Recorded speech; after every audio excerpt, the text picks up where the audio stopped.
Hello everyone and welcome back to my channel. My name is Alicia Gogan if you're new, and if you're new, don't forget to subscribe. Today I want to share with you guys 5 books that I think will really help transform your healing journey. And I think this fits perfectly right now with some of the topics that I've been talking about on my channel because for one, we're doing a 30-day glow up challenge, and if you don't know what that is, I'll link that video down below. And one of the aspects of the challenge is to focus on 1 hour of self-development every single day. And a lot of you guys have chose to pick a book and read it for 30 days. But also, I preach all the time how a glow up really does start from within. And I went on a very lengthy journey glowing up into the best version of myself. And a huge component that really allowed me to become the woman of my dreams was working on my internal self, healing, understanding self-sabotage, learning to love myself more, showing up for myself, understanding my past, and why I tended to continue to stay in cycles in my life that made it difficult for me to even glow up. So I think this video is really going to be helpful. Also for those who might not be able to spend money on therapy right now. I'm not saying that these books are the end all be all and you should not go to therapy and just read books, but the truth is, especially for me, when I was younger, I did not have money to go to therapy. And I learned a lot and healed a lot through reading, through listening to podcasts, through searching and finding the information and answers that I needed, even if I didn't have a lot of money. But you guys know this channel is all about me sharing with you guys the things that have helped me. So that is what we are going to do. Now, since we're on the topic of mental health and a healing journey, I think one aspect that really allows us to even dive deep into the deepest parts of our minds is safety. Whether that's feeling safe in your environment to pick up a book and start reading it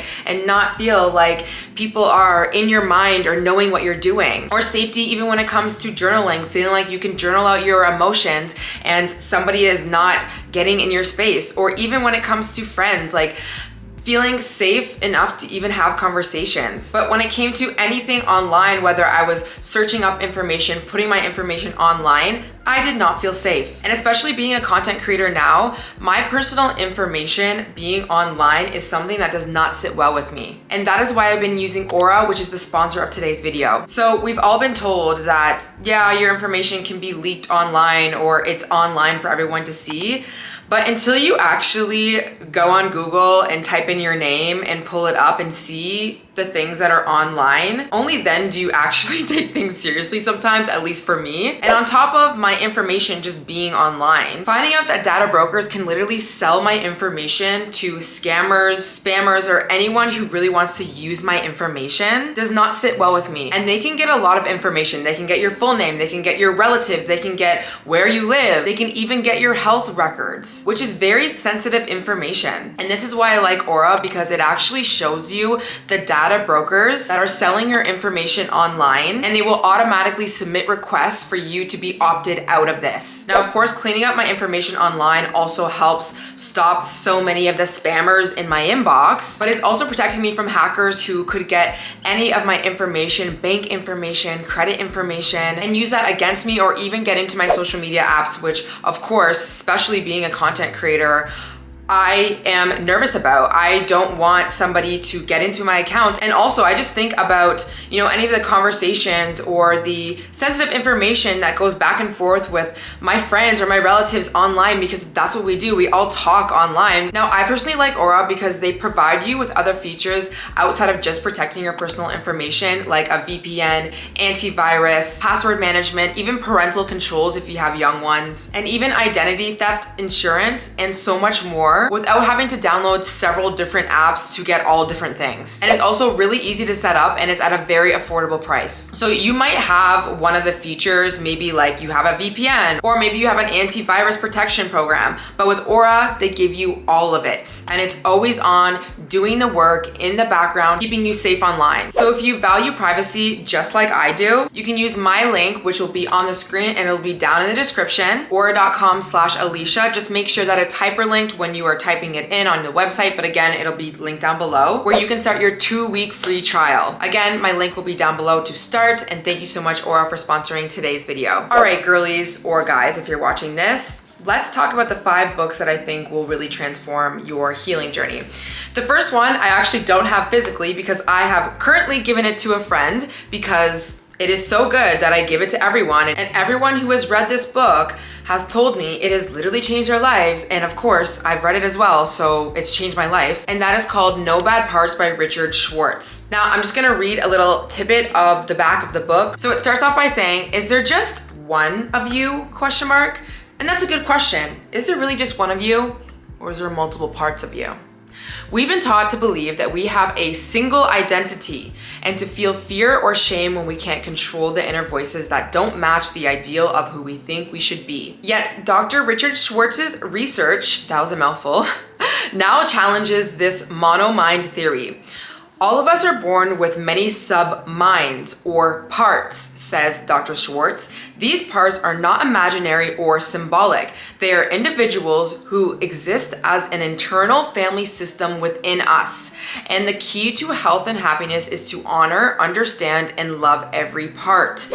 And I really just think like, a lot of us really know this intuitively. We know we have different parts of us. It's like this part of me that came online that just got so triggered and I just went to binge eating, or I went to texting an ex, or this part that keeps coming online that's a people pleaser when I go into social situations. Or I have this one part of me that's like super creative and fun and like expressive, but she only comes online and she only comes out when I'm by myself in the compounds of my own home. This book really acknowledges and recognizes that you do have different parts of you, and how you have parts of you that have learned to do certain behaviors, whether good or technically quote unquote bad. We don't even need to say bad, but parts of us that have picked up maybe not so favorable behaviors, but they've done that to protect you, to keep you safe, to keep you moving through life. If we think about being a people pleaser, a lot of us get annoyed when we realize that we're people pleasing in life or people pleasing in relationships, but really that is a part of you that you have learned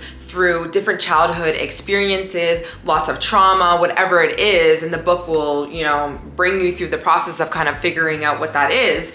But you have learned somewhere in your life that being a people pleaser will keep you safe, right? Will get people to like you. Maybe you learned how to be a people pleaser so that you don't rock the boat when you were in childhood. Maybe you had a tumultuous family dynamic happen, so you became the person that was just really good and quiet and didn't make a mess or didn't, make a ruckus or whatever. But of course, when you go out into the real world, people pleasing sometimes can do you more harm than good, of course. And the reason why I think this book is transformative is because it sheds light on the fact that these parts of you are just trying to keep you safe, instead of you, what you usually do, getting mad at the part of you that is a people pleaser, right? And we're never gonna be able to change when we try and change out of a place of self-hate, out of annoyance. I had so many parts of me that was formed in childhood, especially one of them that was a controller, right? I would control everything. I would control what I was eating, how I was living my life. But that got me into these cycles of not living my life, not knowing how to even function in life without overthinking everything and trying to control every situation, which is clearly, obviously doesn't work. Like, you can't control every single situation in your life. But I would get so mad at myself for being like that when I realized it was kind of getting in the way of my life. But I didn't realize that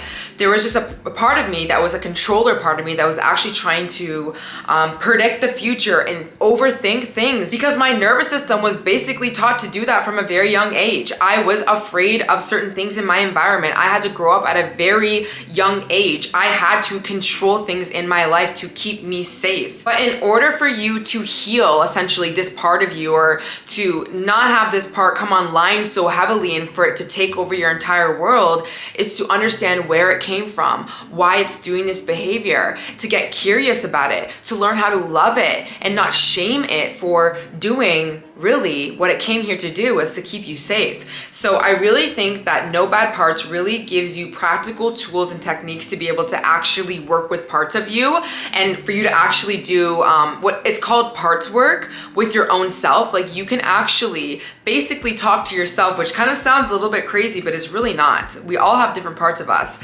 And I do this through a lot of journaling as well. I allow my parts to come online and I write from the perspective of my inner child, or the part of me me that wants to control everything, or the part of me that wants to people please, or whatever. And you're understanding their stories, you're letting them speak, you're having conversations with them.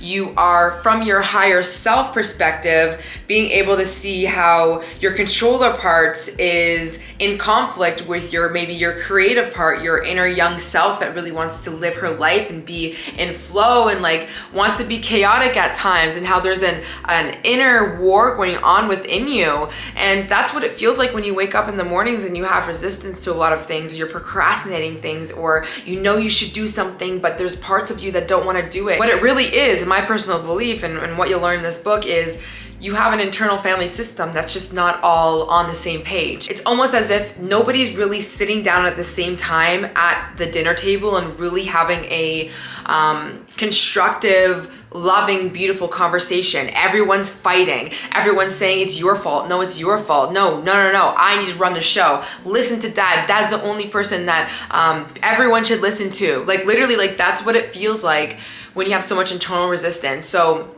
I think this book is genuinely the most transformative book that I have read to date, which leads me into the next book, which is my book, The Ultimate Glow Up Guide. And I'm bringing my book into this video because I have gone on a journey of genuinely understanding why I do the things that I do. And my story, which I talk about it in this book, coming from a 16-year-old who really wanted to glow up. I really wanted to change my body. I wanted to change the way I looked. I wanted to be a cool girl. I wanted to be a Tumblr girl. I wanted people to like me and love me. But on that pursuit of glowing up, a lot of parts came online to be able to get me what I really desired, which was love and attention and affection, really, that I wasn't really getting at home, especially from my dad. And one of those parts that came online was my controller part. And I say a lot that my controller part was very heavily influenced by my father. My father was a very big influence when it came to strictness and tyranny and just really harsh rules that I would place on myself. I learned from him. And so I created this part of me that was trying to keep me safe, meaning a part of me that drove me to do really strict dieting and movement and, you know, routines because I really wanted to be loved. But in the pursuit of doing that, I drove myself into a wall. I wasn't able to sustain such heavy levels of glowing up and being so picture perfect and being this perfectionist. And on this journey, I learned I had this controlling part that just learned how to be way too strict from my father, but was also still trying to keep me safe and trying to get me closer to my desires that I really wanted, which was connection and love and attention, which, by the way, that's a human need. We need that. Okay, so I had to look at that and say, oh my God, there's actually beauty in this in a way.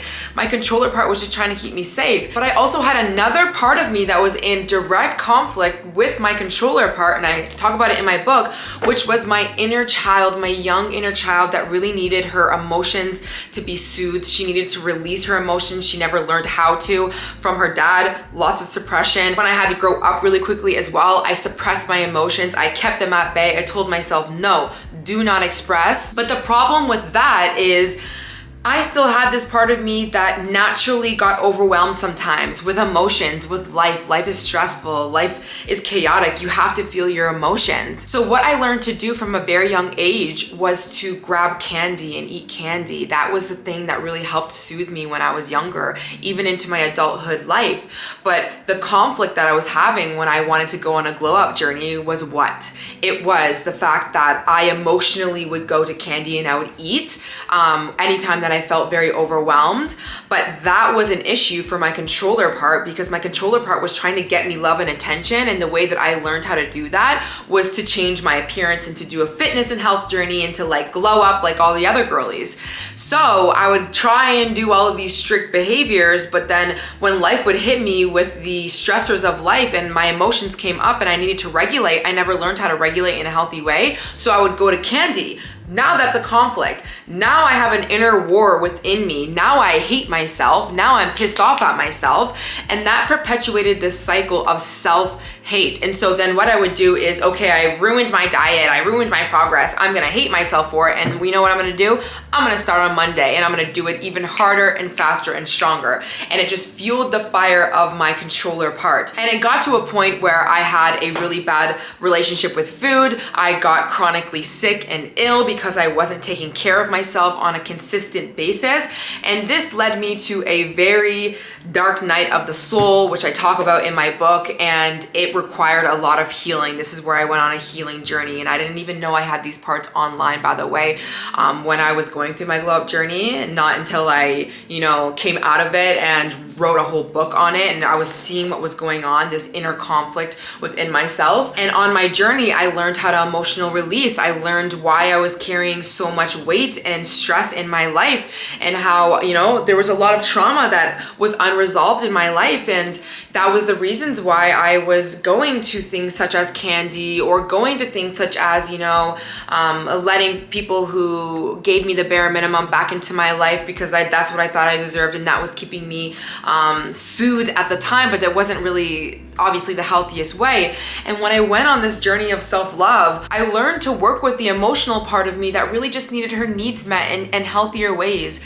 I needed somebody to hold me when I was feeling afraid. I needed to let my emotions out the way that I learned not to when I was around my dad, because he told me not to. I learned how to use my voice and go to therapy and ask for help and connect with friends instead of isolate myself. And the more times that I did that, the more my inner child no longer went to candy, no longer quote unquote self-sabotage my healthy behaviors in life. And on this journey as well, of course, I learned why my controller part, my inner critic, was such a tyrant on me. Now, like I said, I learned that there was definitely that consciousness, that learned behavior and thought pattern from my father, but also some of the things that I just picked up throughout my life. When it came to fitness and dieting and changing yourself, I was surrounding myself with people who had these unrealistic expectations. I started to learn that I was living in a society that had such high expectations, especially for women, in the way that they looked.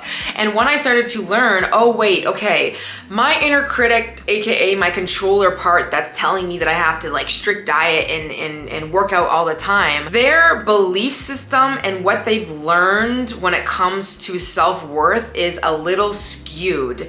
And going on a journey of doing some shadow work and seeing where my inner critic first picked up these beliefs that I had to even look picture perfect and to change myself so rapidly, and why I learned that in order to get love and validation from other people, I had to look or be and act a certain way, rather than moving in life and learning to love myself, accept myself, and understand that there's gonna be people that will come into my life and love me for me. Once I really did that work, everything changed for me. My habits changed for me, my mindset, my emotions, my everything. I stopped the binge eating. I stopped having unhealthy cycles with fitness and health. I learned how to move through life with flaws and be okay with it and accept my body. And when I did that, I was able to show up for myself consistently, and I was able to feed myself in a better way, move my body out of a place of self-love, and to create the dream life that I have now. So I'll read a little bit of the back of my book.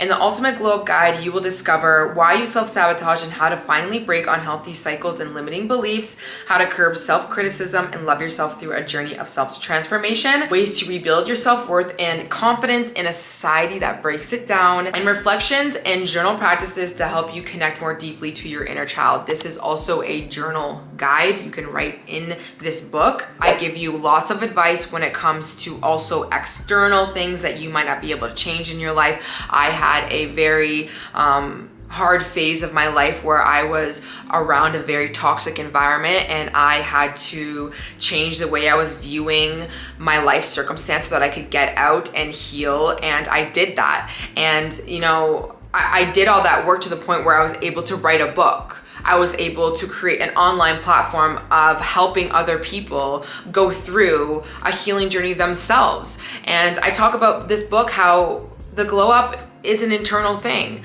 I became the woman of my dreams based off of healing and coming back to myself. And the truth is the story of me from 16 years old, I was running away from myself. I didn't like myself. I didn't know how to like myself. I didn't know how to show up for myself. I was operating out of a lot of trauma. So I think that this book is really, really good if you are somebody who's always really interested in glowing up and you keep trying to go on this like health or wellness journey. You keep going into self-sabotage. You're really, really struggling to accept and like yourself and love yourself and speak to yourself kindly. This book really touches on it all. And that brings me to the next book, which is Waking the Tiger by Peter Levine. And this book is all about understanding trauma, how it happens, why it wasn't resolved when it first happened for you. Everyone has small or big traumas that they've gone through in their lives, and how to actually transform that if you are an adult now and you are seeing that you are operating out of a place of deep-rooted trauma from your past. I think personally for myself, when it comes to changing and transforming and healing and glowing up, I need to understand the root of everything in my life. Why do I do the things that I do? Where did this come from? How can I even change that? But I think sometimes, and I've been through this phase myself, when we want to go on this healing or transformation journey, we just see a behavior that we don't like in our lives that aren't getting us what we want, and we just say, how do I change it? Somebody give me the answer, which is not a bad question to ask, but a better question to ask is, why did I get here in the first place? Where did this come from? What is the root cause? And I think most things start and stem with your childhood and trauma. So let's quickly read some of the back of the book. Waking the Tiger offers a new and hopeful vision of trauma. It views the human animal as a unique being endowed with an instinctual capacity to heal, as well as an intellectual spirit to harness this innate capacity. It asks and answers an intriguing question. Why are animals in the wild, though threatened routinely, rarely traumatized? And you might be thinking, why are we talking about animals? But genuinely, the way that animals get traumatized and then because they're in the wild, they can release that trauma and allow it to move through their body is really important, because we basically go through the same thing in our lives. Trauma lives in the body. It happens somatically. It doesn't just happen like in your mind. And a lot of us are stuck in a very traumatized situation in the past in terms of like it still living in our nervous systems. And we live in a society where there's small traumas, there's big traumas that happen in our lives, and we experience that in the body, but we don't have a process of releasing that trauma. We suppress our feelings, aka maybe the traumatic thing that has happened over and over and over again. We suppress it, we keep it down. We don't have the resources to let it out, whether that's crying, whether that's literally shaking it off, depending obviously on what the trauma is, getting proper support or community to really help bring us through that process of emotionally releasing. We don't usually go through that, especially not when we were children. But it talks about how animals and even real life human beings who go through a traumatic experience but are able to release that trauma from the body, they go on and move on with their lives per se. Which on one hand, I think a lot of us think that it can't happen, but you know, it has been shown. And in this book, he gives a lot of examples about, you know, how there are many people who go through traumatizing things in their lives, but they're able to move through it somatically. They've been doing the work, or they've been able to release, or there's a lot of examples about how, you know, why is it that this set of kids got traumatized when they followed up, but this set of kids didn't? And depending on the actions, depending on the household, depending on the support after the traumatizing thing was the biggest indicator to show whether this person is technically moving through life still traumatized or not. This reader is taken on a guided tour of the subtle yet powerful impulses that govern our responses to overwhelming life events. To do this, it employs a series of exercises that help us focus on bodily sensations. Through a heightened awareness of these sensations, trauma can be healed. And I'm somebody who goes to somatic therapy. I don't just go to a talk therapist and just talk out things that have happened, which is very useful and very like helpful. But realistically, I really believe in a mind-body connection and a mind-body approach to healing, because that's been my journey. I've never been able to just like, you know, really actually transform in my life without incorporating my body. I think that this is something that you will see when it comes to anything to do with self-help or therapy or anything, you will see us as a collective moving further away from like just focusing on the mental into the body. So I think this is a very good book if you are really wanting to understand trauma, especially if you do not have money to go to therapy. Now, the next book that I think is very transformative is in relation to relationships, because I think that one of the really big things in our lives is this need, this instinctual need to be connected to other people, right? And so if we struggle in relationships, we're gonna struggle internally. We're gonna feel very alone. And so understanding how attachments form in childhood and what type of attachment style you have can be very transformative. At least it has been for me. So this book is called The Power of Attachment: How to Create Deep and Lasting Intimate Relationships from Diane Poole. By the way, I'll have all these books linked down below. The back of the book says this: from our earliest years, we develop an attachment style that follows us through life, replaying in our daily emotional landscape, our relationships, and how we feel about ourselves. And in the wake of a traumatic event, such as a car accident, severe illness, loss of loved one, or experience of abuse, that attachment style can deeply influence what happens next. I want to quickly note that those are really big traumas, but you can have subtle, smaller traumas that some professionals will call like small traumas, or like big T or small T traumas, whatever, of just like emotional suppression, or not being able to voice your opinion or say what you feel, or having to always like be pushed off to the side. Like there's so many different types of traumas in our lives that will obviously affect us. With The Power of Attachment, Diane Poole Heller, a pioneer in attachment theory and trauma resolution, shows how overwhelming experiences can break our vital connections. And she goes on to say, even if our childhood is less than ideal, our secure attachment system is biologically programmed within us. And our job is to simply find out what's interfering with it and learn what we can do to make those secure tendencies more dominant. And for me personally, I learned to have an anxious attachment style when basically all throughout my life, honestly. And that obviously showed in signs of relationships where I was always like overthinking and second guessing and waiting and wondering and like, are they gonna stay? Are they gonna be here? Did I do something wrong? Going into people pleasing tendencies. But of course, that's not helpful. It's not helpful for your mental health. It's not helpful for being in a relation to another person. But learning why you had your attachment style form the way that it did and ways to be able to soothe yourself in moments when you are triggered is really, really helpful as you glow up, as you heal, as you move through this world. And I think the reason why I like this book so much is because it really does show you what it looks like to have a secure attachment.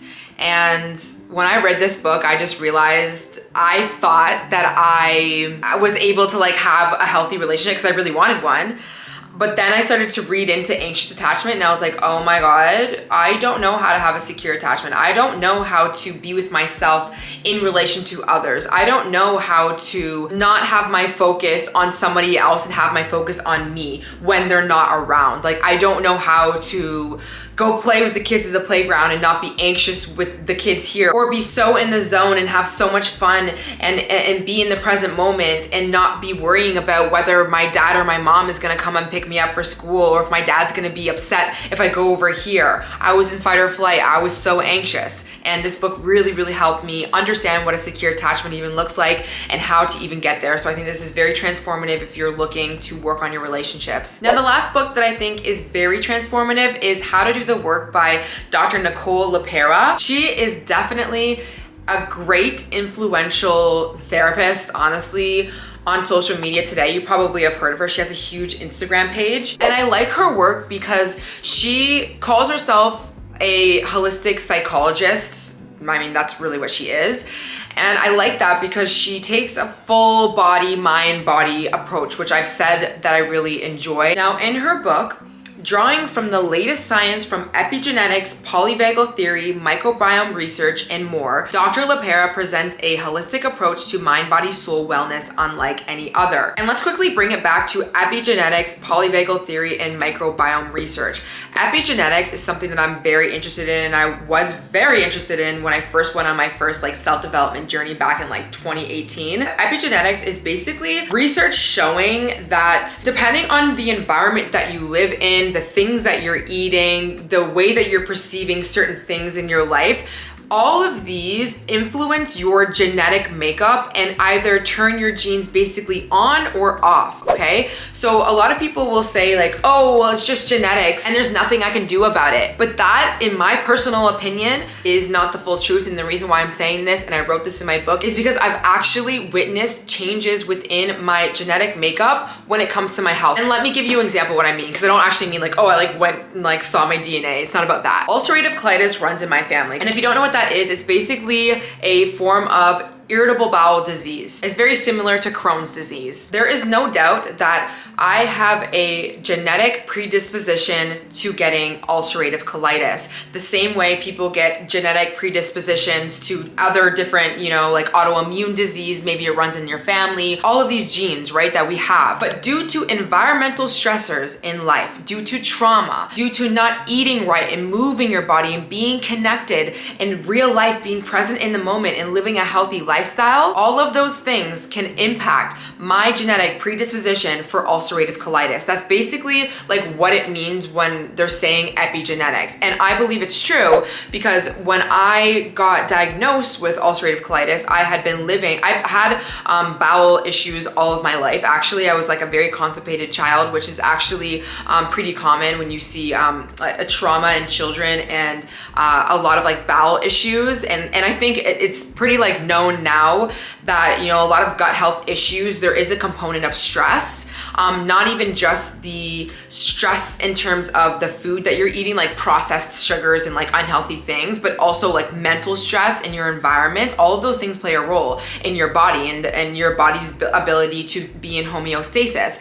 And so I have completely lived a life where I was always stressed. I was always suppressed. I also just like didn't eat well. I just didn't move a lot. Like I was depressed. Like I had a lot of issues and I got diagnosed with ulcerative colitis and it was like the worst time of my life, and my life was so stressful and chaotic. And when I went on a healing journey, okay, and I started working on my mental health, my physical health, I started getting into emotional release practices, moving trauma from my actual body, my body started to heal. I no longer needed to be on medication anymore. Now, of course, there's doctors that will say, the Western doctors will say, nope, it's just like you still have it. It's just like, whatever, I don't know, like sometimes it happens, whatever, but I don't believe that. I personally look at everything very holistically though, so this is not to change your mind on anything. I'm just like giving you an example. Also another example, and I wrote this in my book too, I talked about colitis and I talked about how I had nerve pain in my hands for 2 years. I couldn't figure out what it was. We